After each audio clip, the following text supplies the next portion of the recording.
Қытайларды мұрында тек қана білім беріп қана қоймай, ол біздің балаларымыздың бойына кісілік жақсы мінездерді, адами үлкен құндылықтарды сіңіріп жатыр. Әсіресе біздің балаларымыз осы мектепте қазақ тілін жетік меңгеріп, сөйлеу шешендерін артып, дәстүрлі халық әндерін үйреніп, оны орындап, бұл бізді қуантады.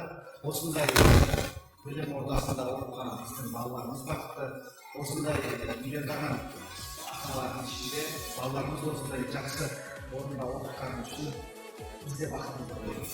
Сіздердің де шаңырақтарыңызға әрдайым көктемдей көңіл күй, шаңырақтарыңызға әрдайым Аллахтың жақсылық болсын.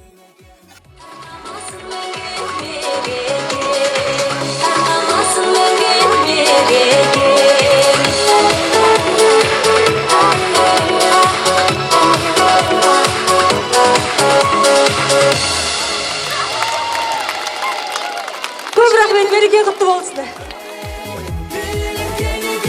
Далаңа тең екен, тарқамасын